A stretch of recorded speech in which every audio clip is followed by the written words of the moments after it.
Well, they come as if from outer space in a variety of weird guises. Defender, Pac-Man, asteroids. To fans, they represent a challenge. But to critics, as Terry Drinkwater reports, they are a menace. Making you play the game. Once you start to play it for a while, you keep on playing it. Any normal person would want to beat the machine. And you come back? Oh, sure. Again? Oh, sure. Again? Yeah.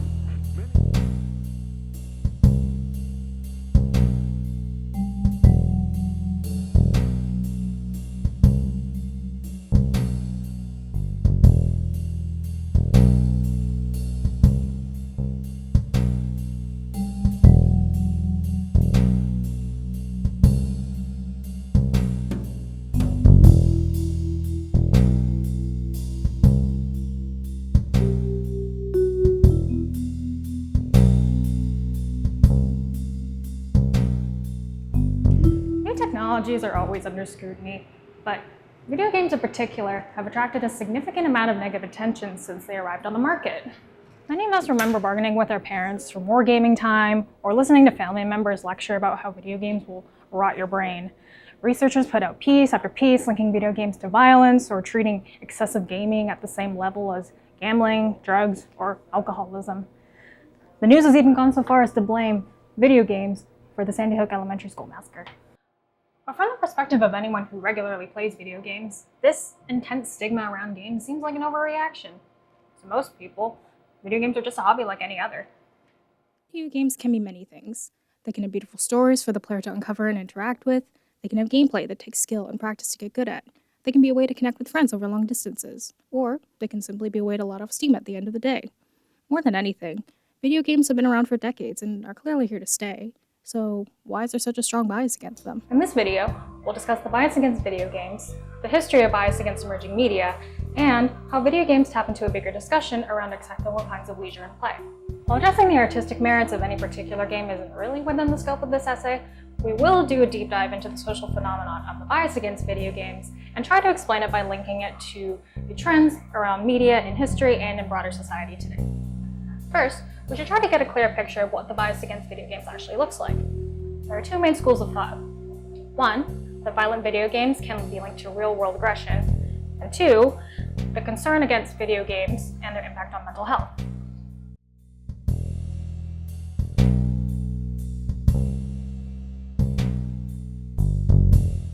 The landmark study linking video games and violent thoughts was published by Anderson and others in 2010.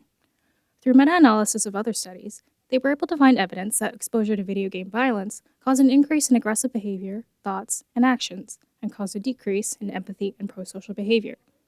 They argued that when you're playing a video game, you are not merely moving a mouse, using a keyboard, or pressing buttons on the controller, but you are playing the game with your mind as well, adapting to the emotional expectations the game sets up. This argument has been supported by other researchers. And yet, there's still not a consensus on violence in video games and violence in real life among scholars. That the measures of aggression that the studies use might not be good indicators of potential for real-world aggression. These studies may use methods like measuring brainwaves or heart rate, having research subjects play violent video games and then interpret the actions of characters in a story, or counting how many aggressive thoughts a person has. None of these measures have been proven to indicate criminally violent behavior. Even if they did, most people have the capacity to think through their thoughts before acting on them or discarding them. The problem of not having accurate ways to measure the impact of violent media may extend beyond video games. Research into video games borrows these measures from earlier research into other forms of media violence, such as the effect of violent movies, comics, or TV shows. The devil made her did it, I bet. The fact that people do wait 4 hours in line and then go back in to see more after they've fainted or gotten sick, I guess it shows how far some people will go for the thrill of being chilled to the bone. And yet, for how powerful and widespread this messaging is, the measures that prove a real-world effect of violent media hasn't been scientifically standardized or validated. Further, these studies don't rule out the possibility of another variable that connects separately to video games and to violence. This is what researchers call spuriousness. If research came out saying that there was a link between the sale of swimsuits and the sale of ice cream, and that therefore buying swimsuits causes people to buy ice cream, this conclusion would be spurious, because it misses the bigger variable that causes an increase in both, the weather getting warmer. Similarly, there might be some larger factor, like an unstable or violent family background, that could cause people to be more attracted to violent video games and more likely to commit real-world violence. The other form bias against video games often takes is moral panic about the effect of video games on mental health and video game addiction. In the 5th edition of the Diagnostic and Statistical Manual, the American Psychological Association encouraged further research into Internet gaming disorder, also known as Internet use disorder, Internet addiction, or gaming addiction. The problem with this is that the proposed diagnostic criteria take existing frameworks to diagnose substance addiction and simply replace substances with video games. This is controversial because if we were to take video game addiction seriously as a diagnosis, this could wash over critical differences between how and why people become addicted to video games or to substances. By assuming that video game addiction can be copy-pasted into existing addiction frameworks, psychologists are put at a disadvantage for 3 reasons. 1, they don't know what video game addiction actually is and how it works. 2, they don't know how to treat it best. And 3, they don't know if it's similar enough to established addiction diagnoses to accurately be considered an addiction. For example, research into so-called video game addicts shows that their addiction lacks some key features of other forms of addiction. Most notably, they do not experience withdrawal symptoms or increasing tolerance. These are physiological effects that can make addiction, quitting, and relapse difficult or even dangerous. The fact that these symptoms aren't present among video game addicts should make researchers reconsider if the label of addiction really describes the phenomenon they're studying. Now, undeniably, there is a link between excessive gaming and depression, anxiety, other mental health issues, or general poor mood. However, there was little evidence that video game addiction can cause these things. Instead, it is far more likely that people who already experience these mental health challenges might turn to video games as a coping mechanism, and that excessive gaming might be part of a larger underlying issue. Another point is that some behaviors are concerning in the context of substance abuse, but would be totally innocent for most hobbies. For instance, using substances to relieve stress can indicate a problem. Exercising, reading, singing, and some would argue playing video games to relieve stress are all acceptable hobbies. Losing your interest in an old hobby like crochet because you only care about substances is a problem. Losing your interest in crochet because you've taken up knitting, dancing, or playing a video game is perfectly normal. See, video games were not the first form of new media to go through a period of public backlash. Nearly every new form of entertainment media has experienced some level of public controversy. So if the arguments against video games are full of polls, assumptions, and bad data, why is the bias against video games still so prominent in society? To answer that question, we have to go back in time.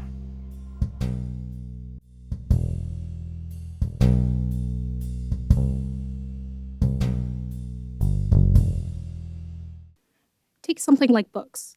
Many people today who argue against video games would rather see people take up reading instead. But back in the 16th century, when widely accessible novels were relatively new, there was a huge panic around them and the effect they could have on women. Through reading novels, women had the freedom to have opinions and interpretations of literary work, which challenged their social role as passive objects. They were able to express themselves through their tastes and opinions, and through this, they could subvert the strict established hierarchies of their lives, which led to fears that novels were corrupting society. More importantly, the only women who could read novels were women who were literate, which gave the hobby an air of upper-class frivolity. Drawing on contemporary sources, the Renaissance scholar Mary Ellen Lamb summarizes the attitude towards women readers in the 16th century as follows, quote, "She is to read as she plays with her dog. She is to pass the book to her maid as she gives away sweet junkets she is too satiated to eat. She is to read instead of sew so that she will not prick her finger if she becomes sleepy." End quote. That is to say, reading was not considered to be a particularly intellectual pastime. It was something fun, but pointless. It was a meaningless and disposable way to pass the time, and it distracted from more productive work that a woman could be doing. Jumping a few centuries ahead, we can also see an outcry during the rise of cinema. In particular, doctors were at the forefront of this debate. While many doctors were excited by the technology itself and how film could be used for medicine, teaching, and research, they were nervous about how it was being used in mass culture. Some of their concerns were more medical, such as the effect of being in a dark, crowded, poorly maintained room, or strain on the eyes. However, they also worried about the potential of movies to, quote, corrupt the taste of the masses, end quote. They argued that the movies shown at the cinema were meant to be a spectacle, and that they weren't doing enough to prompt deep thought or be intellectually stimulating. In fact, the fast pace of the movies prevented anyone from engaging with them at a deeper level. At best, movies were a useless frivolity. At worst, They were a threat to public health, both physically and psychologically. Even computer programming has gone through a similar kind of critique. In his 1976 book, Computer Power and Human Reason, computer programmer and MIT professor Joseph Weizenbaum warned of a difference between compulsive and professional programmers. Compulsive programmers code for the sake of coding, are overly ambitious, document their code poorly, and are just messing around and seeing what they can come up with, whereas professional programmers are strictly goal-oriented. Weizenbaum's comments are interesting because they show the anxiety society has developed around interaction with the digital world, which is carried over to the discussion around video games today. Almost everyone is interacting with computers in some capacity for their jobs today, and this is seen as ordinary and beneficial.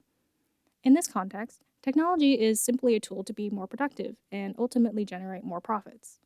But if you spend your free time using these same digital technologies to engage with someone's creative work and have fun by playing video games, suddenly there's a social stigma attached.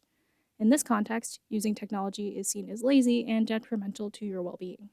If we look at these examples through history, as well as video games today, we can see a pattern start to emerge. The bias against these media doesn't really have any scientific backing. Instead, it comes from a social concern about leisure.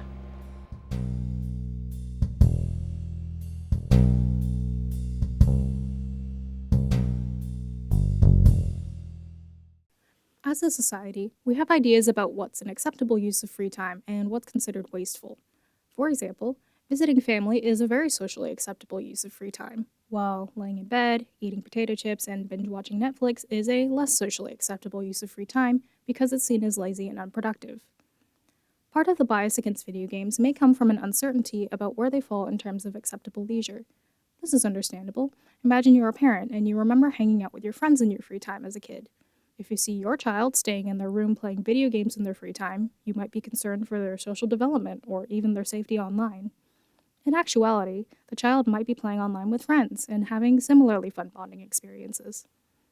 Another way of looking at acceptable versus unacceptable leisure is what kinds of play are deemed frivolous or not. People generally think that some forms of play, like sports or chess, are not only fun but serve some greater function which elevates them above simple play into a healthy and respectable activity.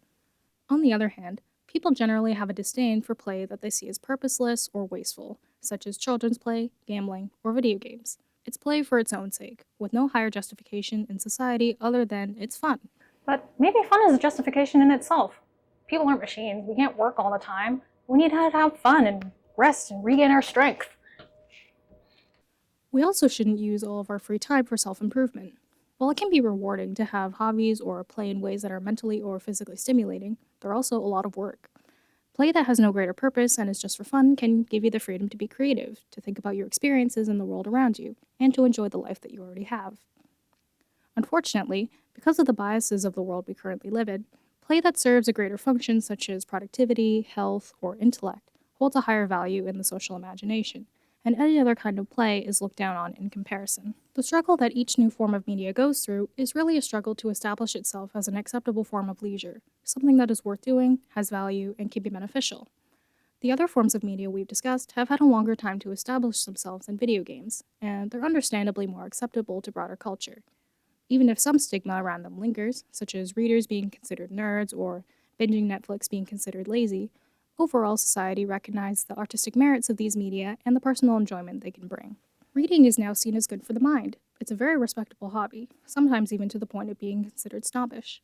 It's come a long way from being a frivolous pastime for aristocratic women. Movies now have an entire industry dedicated to analyzing their critical value and technical achievements. With the invention of home media like VHS tapes, DVDs, and streaming services, ordinary people can pause, rewatch, and think about movies, which early criticizers of cinema warned was impossible. Video games are still going through their social growing pains.